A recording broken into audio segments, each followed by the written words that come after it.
Hello and welcome back. So glad that I can make your acquaintance once more. It is currently 12:46 a.m. and I am serving you this midnight plate, this late night dinner service what we are providing. But real quick, we have to strike it up. I'm serving you a legendary roach on tonight. So we have a housekeeping service that comes here and that cleans the house. And I'm not going to blow them up because, they were very apologetic for this last time they came to my home. And they did do their cleaning service. But girl, she did not do a thorough job. And I cannot believe that this bitch came through and left my home in shambles. I will say overall she did an okay job. But I'll give you a few examples to really show you the trifidnility. Okay, the level of trifidility that this bitch was just bringing into my home. But first, let me take another puff. Let me strike it up once more. Because, girl, this shit.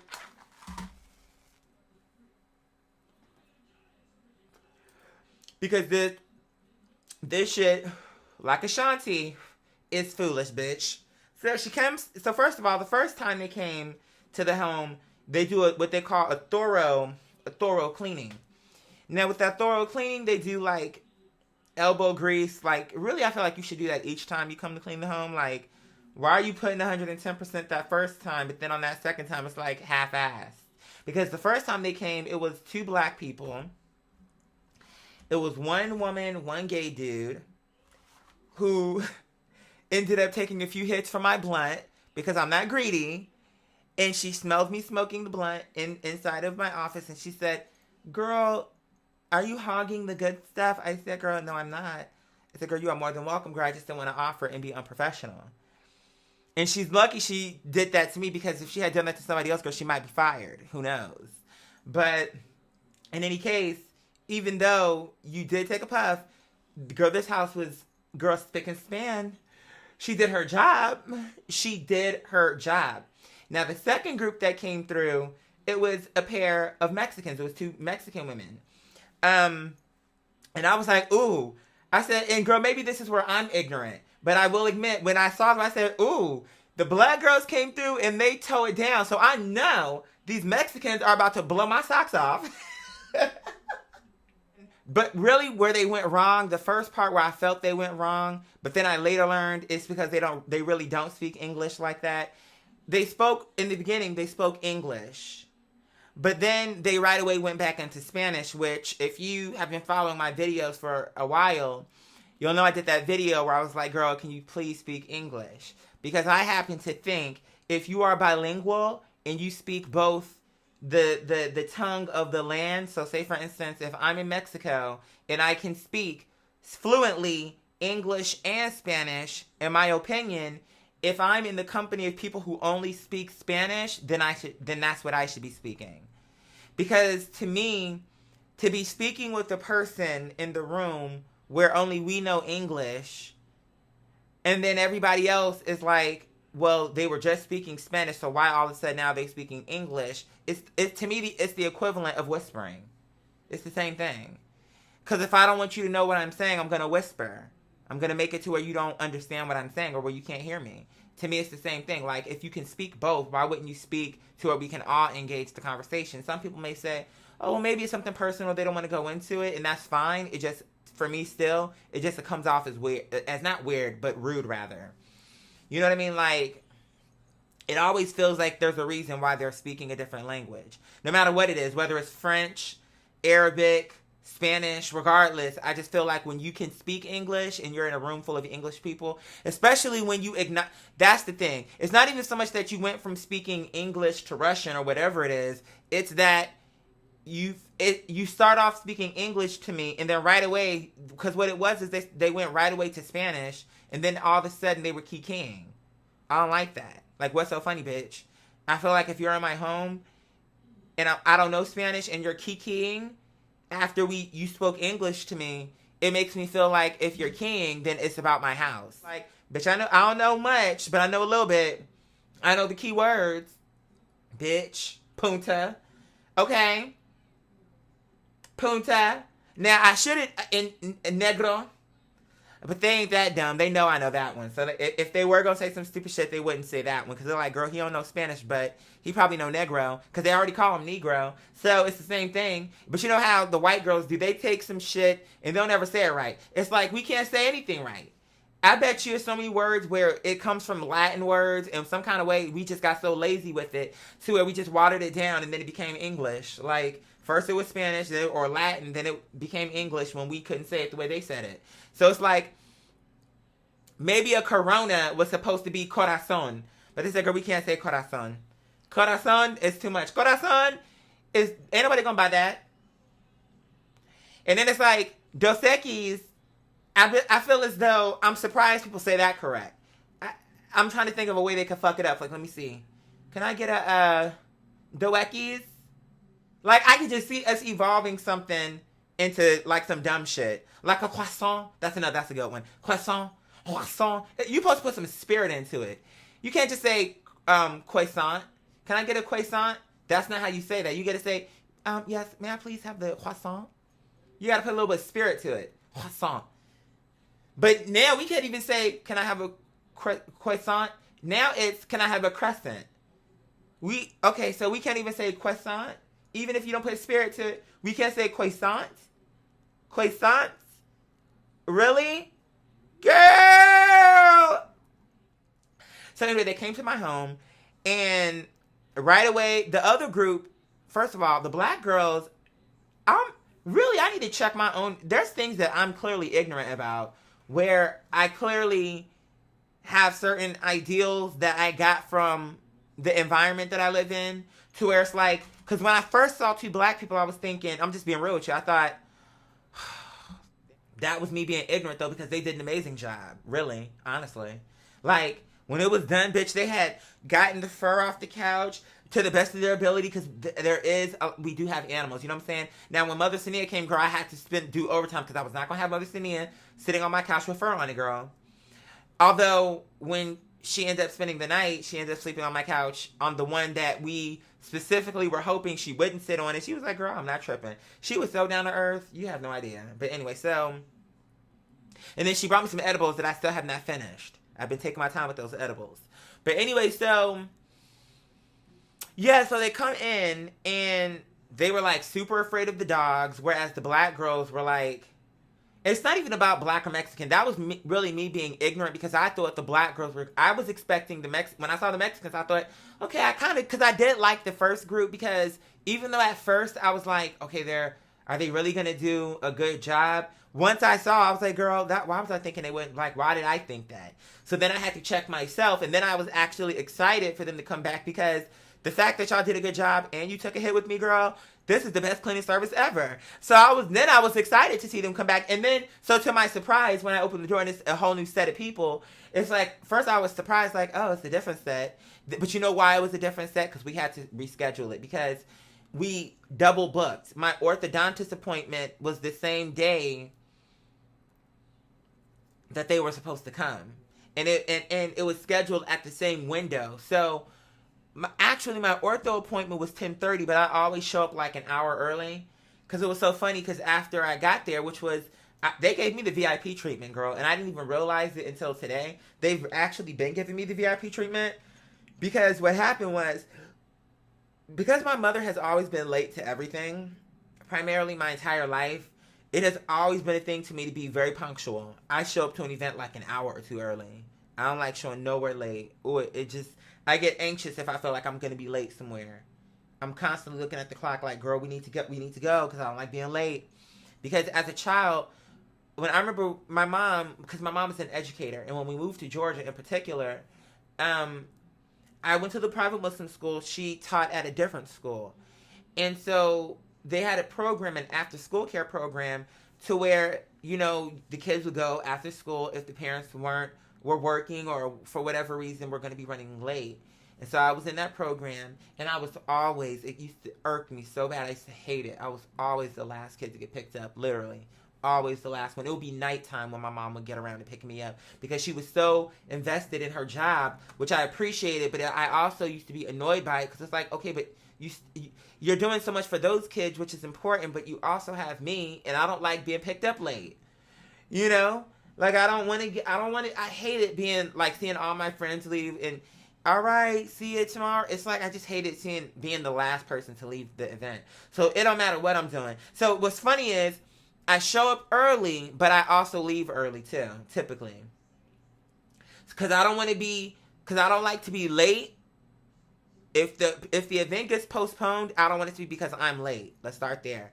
But once I get to the event, I don't want to be the last girl, like everyone has left and I can see the confetti on the floor. Like, it's so few people here now that I can see the balloons and where the drinks got spilled. Like, I don't need to be here when we start to clear out.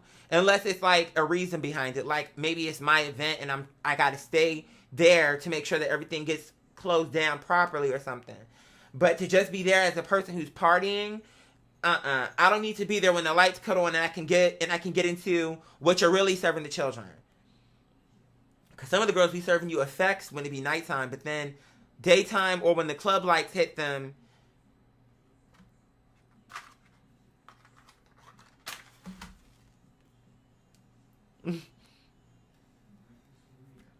Because, bitch, you already know I'm going with this. That's why you're king. Oh, I'm so shy. You know, I would rather hear about what you do.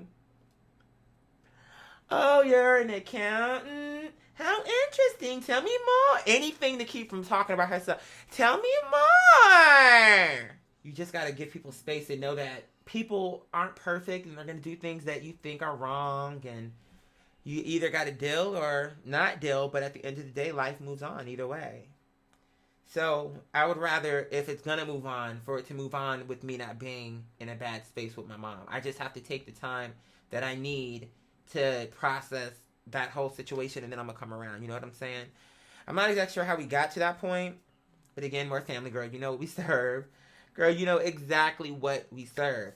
But that being said, I don't know, you guys. I feel like there's a lot going on. I feel grateful for all of the progress and growth that we've been having on this platform.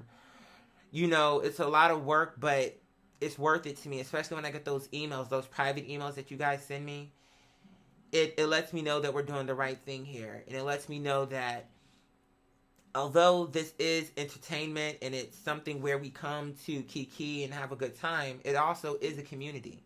And that's something that I set out to accomplish purposefully, but I didn't know how you all were going to receive it. In my heart, I was like, I want them to receive it. I want them to be interactive. I want them to, but, you know, you're humans.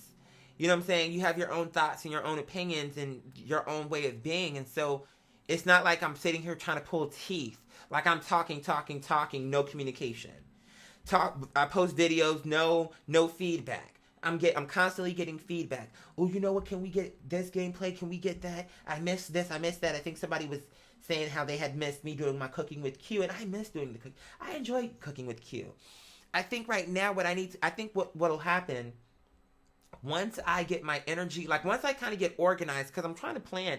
I was saying to myself, what if I did 3 weeks out of the month where I posted, like, let's just say 3 to 4 pieces of material. So between the live show, the table read, and definitely the code. So the code, the table read, and in Q. But occasionally we can throw in a gaming. Maybe 1 week we throw in a gaming, and then the next week we throw in maybe an ASMR situation. Maybe the next week we throw in, on that third week we throw in maybe even a Cooking with Q episode if we were to bring that back. You know what I'm saying? If there's enough people who enjoyed that, maybe we can bring that, have a conversation to bring that back. Then on that fourth week, maybe I could take that week to just be off. And maybe we only do a live show on that fourth week to where it's like I can relax and kind of regroup, so I'm not kind of running myself ragged week after week, and then it's just now we're into the next month and I'm just right back on top of it. Instead, it would be me kind of having that moment to regroup, organize my schedule, get my budget together, you know, make sure that, okay, now next everything, and then I may, even though it's my week off, I might be working still, but it won't be like I'm working like to get it out quickly. It'll be me working so that maybe come that following week, I'll kind of already be ahead of the game. So even though it'll be a week off, does that make sense what I'm saying? I got to figure something out because I realize that I'm kind of doing too much physically because I'm physically starting to feel the effects of me not sleeping and me not eating on a proper schedule. Although the results are I'm losing weight, which is sickening, but still it's an unhealthy way to do it. The other day I noticed that I was losing my balance easily, just for no reason. And I was like just looking some shit up, and it's just like not getting enough sleep. You know what I'm saying? Which right away I know that's what it is because I know that's the truth. It just is what it is. From the time that we started Mother Pat to now, before then I wasn't getting enough sleep, but definitely once from Mother Pat all the way up to the Sania interview, up to this point, because now I'm feeling like so overwhelmed because I'm so behind. It's like I haven't did a table read. I haven't gotten the NQ episodes up. It's like I'm so overwhelmed that it's like, okay, now I'm still anxious. So it's like I feel like I'm starting to feel the effects of that. Although in one area where I'm doing bad, in other areas I'm doing better because, like, for instance, my my blood pressure has gone down, which I was very proud of. Although, in the last day or two, she has been a little bit elevated just because there's some business endeavors that are up in the air, as far as me potentially, my partner and myself potentially renting out both this apartment and the apartment above us. It has become vacant. And so I had this idea where I was like, what if we rented that apartment upstairs and that was our living quarters? Because, we called the leasing office. They said that it's newly renovated as well. So that means that it's going to be renovated, new cabinetry and all that good shit. But down here is where I would turn this into my office, my studio, where I shoot all my different sets. One room would be a room where I would have my gaming situation situated. Another area in the living room, for instance, would be where I do all my video content. In that corner might be where my editing station. In the second bedroom could be where I record all my music shit. Like, this could totally be my office where when I come down here, I'm working. No animals. It's just me working. No interruptions. No, when I'm doing the show. Because sometimes when I'm doing the show, depending on what time I do it, it's like, okay, my partner gets off of work at this time. I know that the show is probably going to go probably an hour and a half to 2 hours long. So I don't want him to be locked in the bedroom while I'm working. So maybe so that sometimes determines where I do the show. And I would just like to have an area where I know I'm going to do the show. Once I set it up, I never have to change it around. So it will be more efficient because, number one, I'm not going to be lugging all my lights. Oh, my God. When I did the Senia interview, that required so much maneuvering. There's just a lot of energy and thought that goes into it, which is fine. I love it. There's no other work that I would rather be doing. You know what I mean? But I guess my point is, it would be easier. And even though it would be a new expense, to me, it would be an expense that is worth it. Because if I had an office space, number one, I would have to drive to it, which I hate doing. Ow, that hurt. Fuck. Fuck. That fucking hurt. I bit down on my tooth the wrong way. Because, again, when my teeth are moving, my bite is constantly changing. And so then it's like I have to relearn how to talk to where when I bite down, it doesn't send like a fucking pain into my fucking face. But in any case, what was I talking about? I know I was talking about... Oh, yeah. So if I was going to rent some space, I would have to, number one, drive to it. Number two, I would be paying probably what I'm going to be paying for this, because the rent for this apartment upstairs is $1,200 and some odd change. That's well within my budget.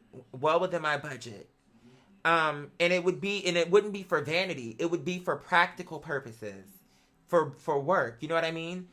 Let me know down below what you guys think about that. You think that's a good or bad idea? Is it too soon for me to be thinking about that? Plus, not only just that, but the great thing about it is this complex has 3 levels to it. So my office will be on the bottom level. My living space will be in the middle. And then there's this old man that lives at the top, and he doesn't have great hearing, because sometimes he speaks to me or sometimes I speak to him, or in the past I spoke to him before I started to see his dog would doo-doo and he wouldn't pick it up. But in the past, before I realized that, when I would see him, I would speak and he wouldn't hear me. So that means we would be the only people that we have to worry about, with the exception of him. With the exception of him. So it just feels like it makes sense on so many levels. I'm just trying to, in my mind, it is a big step though. It's a big step, but I feel as though, I feel like it makes sense.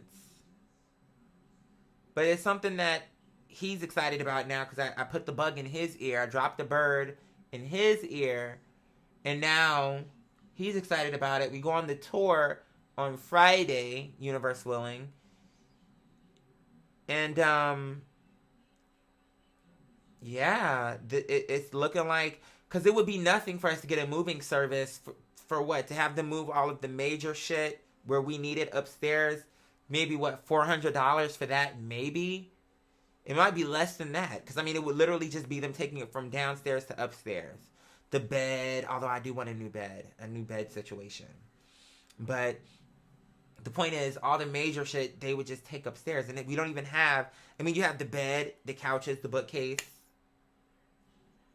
I mean, what else would they be taking? The dresser. Outside of that, I mean, there's nothing else. So, I mean, I said 400, might not even be that, truthfully. But in any case, it's something that we're looking into. And I think it would be kind of dope that my office space is right beneath my living space. How amazing would that be? So convenient. And then I think I could get way more plates out to you guys. Because then what if I was able to set up a space in the living room area where I could do a different version of Cooking with Q, because granted I wouldn't be in the kitchen. Maybe I could do all the preparation stuff. I could have like a desk out there where I could kind of have like a cooking show where I do all the preparation in that area. Then I have another camera where when I go into the kitchen to do the actual cooking part of it is already set up and ready to go. I think later what I may do, because my partner was telling me, he was like, well, you know, when we do an assistant, when it comes to shooting stuff, why not hire the people who helped you do the video? That way we can keep it within, you know. And I do feel that way. I feel like when it comes to hiring, first it's going to be like my patrons and people that I know in real life before I put an ad out to hire a stranger that I don't know. But, you know, but the point is, when I do get ready to do the cooking show, it'll be a situation to where I'll just pay him, you know, per shoot like $50 to come down here and kind of do the camera work. And maybe I may not even need the desk if I have him to do that. Because then he could just, the whole time, he could just be filming me as I'm doing what I'm doing. Why didn't that occur to me until just a second? And he can, as I'm doing it, be showing you what I'm doing and going back to the food and making it interesting. Oh my God, that might be a good idea. Fuck, that might be a good idea. I have my gaming room. That way I can serve you way more gameplays more quickly, because I'll have a TV in here to where as soon as I want to do a gameplay, all the cords, there would be no animals, so I could tape everything down to where now I know it's not going to get ripped up because the animals are running around ripping shit up. So I could have everything lined up with the gaming to where right away, when I want to do Resident Evil, cut on the TV, boom, it's already flipped to the right channel, everything's ready to go. All I got to do is turn it on. When I want to buy a high-end PC so that I can serve you the real League of Legends gameplay. Because there's a way to do it the right way to where I don't have to do a screen capture of it. You know what I'm saying? That's the reason why it loses so much quality. But I think it would be way more enjoyable if you could see it in HD the way that as I'm seeing it when I'm playing it. So I want to have turn this room into like the gaming room where I have my Mac where I'm editing shit, you know, all that. I want to have my PC for my gaming. You know, it's like I have so many ideas of how I can turn this into my office and make it to where I'm going to put like a pull out, because we have a pull out couch already. That brown one that you see is a pull out, which I love actually. But I'm going to pull out couch in the recording studio, so that way when those nights when I'm working and it's an overnighter, I could just pull out, take a break, get right back to the music. Business wise, all signs point to yes. By the grace of the universe, I can afford it. It would be a tax write-off. It would help my credit, especially if I got approved and I could put it in my name. All signs point to yes. And it would be good for me because then my work would be on one level, my living would be on a different level, and I could work in peace. Oh my God, you guys, I'm sorry. I'm trying to like kind of massage this as I'm talking because it feels like this tooth, the sharp one, the canine one, that's the one that's moving on both sides. And it feels like I'm trying to like, it almost feels like you want to not pull it out, but almost pull it out because it feels like anything to stop that achiness. It's like a constant throbbing, constant on right here, these two parts. And as I'm talking, sometimes when I get excited and I move my mouth too quickly or too wide, it pulls.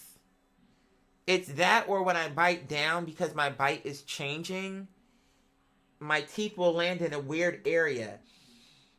This tooth, this guy right here, when she first changed how the setup of the wires and shit, and I first started back wearing my elastics, it was moving that tooth back. Because I had stopped wearing my elastics on this last time. I was doing good, and then it got to a point to where it started getting way too sore, and I just couldn't do it. You know what I'm saying? I couldn't do it. And I told her that. So what she did, because remember, I don't know if you guys, I'm sure, why would you be on my mouth paying attention like that? You probably didn't notice, but there was a point at which I had 4 elastics. I had to wear them going up like what you see right now, how it goes up, but then I also had to wear it going flat like this. So I had to do one up, one flat. So it would be pulling my teeth both back and together all at the same time. And I could have stood it, but the issue was that I constantly had to pull it in and out. So just imagine your teeth are already sore as fuck, but now when you have to eat, you have to take all that shit out. And I would have to pry it out. I had tweezers because the hoop, let me see if I can get you to see this. There's hoops. Do you see that? It's so small. They're so tiny. There's one right here, and then there's one right here. There's hoops that I'm supposed to, last month, hook onto the hoop and then draw it all the way back to the back, all the way back here. With this small elastic, the tiny one that's like super, super small. There was no way for me to wear my elastics where they didn't get intertwined. So when I wanted to take them out, for the one that went up, I had to start with that one, and I had to rip it out. Because the other rubber band, the second one that I would put on, the bottom one, it would run over top of it. And it would be tightly wrapped over top of the one that went up. So I had to just brace myself and then just, like, real quick, like, 1, 2, 3, just pull it. Because that was the only way for me to do it. So as I was telling her that, what she decided to do, which is really the better option for me personally, she, some kind of way, I don't know how she did it, but she was doing something where she was twisting it around, and each time she twisted that thing, I could feel my teeth fastening together. Instantly, almost. Like, right here, those two, uno and dos, bitch, She pulled that wire, and I felt them go together. And when I went in my car and I looked, there was no gap at all. So now it's like it's doing the same thing as it did last month. Only I only have to wear these two. So it's the pain has dramatically dropped, because the first day I just allowed my teeth to get used to how she's fastened them, and then on day 2, I started wearing the medium-sized elastics, and I'm still wearing the medium right now until my teeth get used to that, and then I'll shrink them down. But already I can see the changes in my teeth. Like, all these are starting to get super tight. This tooth right here is exactly where she needs to be, but that once that gap closes, it'll be where she needs to be. This gap is closed, but then there's a gap right here, and once that closes, my treatment will be pretty much finished. I mean, everything else is going to just be to make sure that it's perfect, but once that happens, I feel like my teeth are pretty much straight at this point. It's just going to be her being like, okay, maybe one tooth is a little bit twisted. We need to just make that perfect. Here's another thing I don't want. When I get these off, I don't want them shaving my teeth down. Because honestly, if I'm being honest with you, I like the fact that my teeth look unique to me. I don't necessarily need her to file them down to where they're too perfect and look like everybody else's teeth. I like some of my teeth have little chips in them. Not like anything significant, but something that I notice when I'm very close in the mirror that I think actually give my teeth character, that I think are actually attractive. That if I, for whatever reason, were that close to someone's mouth and noticed that they had maybe one tooth that was slightly longer than the other, like something quirky, I would think, oh, that's cute. So as I'm looking in the mirror and I'm noticing little imperfections, I'm almost like, I feel like I want to keep it that way though. Like, I want the underbite gone and I want my teeth to be straight, but I don't know that I want you to go back and make these two teeth less sharp. Because at first, if you guys can recall, when I first got my braces on, remember how I didn't like that it made my canine teeth so pronounced? Like, why do my teeth look so sharp? These two ones. See, now they look kind of normal though. Well, there you go. I like that. I like that is kind of like a weird sharpness. Maybe that's normal. I don't know. I'm not in everyone else's mouth. I mean, I notice it if it's like, I'm trying to think of someone who has interesting teeth where it's like, I don't know how to describe it. This conversation got really weird really quick, and I don't even know why or how, but girl, it's family, girl. You know what we do. I wish I actually did have another roach and I lost it. Let me just make sure it's not in here. But anyway, you guys, listen, I'm gonna wrap up. I just wanted to come and communicate and let you know that there's a lot of plates coming. It's just, Mother has been overwhelmed, and honestly, I have to set something up to where I can set some time to the side to where I can rejuvenate and get some time to rest. Because when I stood up and I was kind of like feeling faint, and I was like, as I'm walking, just turning corners, for instance, I was noticing that I would easily lose my balance. You know what I'm saying? And that to me is kind of like, it's because I'm not sleeping. I feel like there's fur in my face. It's because I'm not sleeping. It's like I'm like in a state of kind of like I'm running on fumes, and I keep telling my body, I keep saying, okay, after I finish this Sania interview, I'm going to take a break. But then after the Sania interview, I'm like, but I haven't prepared any meals for Patreon. After I prepare the plates for Patreon, then a break. By the time I prepare the plates, time for the live show. I never actually get the break. Even on the days when I'm supposed to be breaking, I'm always working. It's like if I'm not uploading the material, I'm recording the material. I'm recording music. I'm doing, you know what I'm saying? So it's like, but I have to set it up to where I can get a break. Oh, my ass is killing me, you guys. Killing me. Hold on, let me stand up for a second. All right. Hey. When I do my little pillow, y'all know I'm sitting on an amp. So that's the reason why I need a pillow in order to, until I get an office chair, you know what I'm saying? But I'm going to wrap up, you guys, because my teeth are killing me at this point. I love you guys so much, truly. And I apologize for the delay. I've just been so exhausted, so I hope you understand. But that being said, I love you guys more than words can express. You already know the drill. Via Sablangeliti Galisan, the best will always come through. And as always, until next time, baby. That's all there is.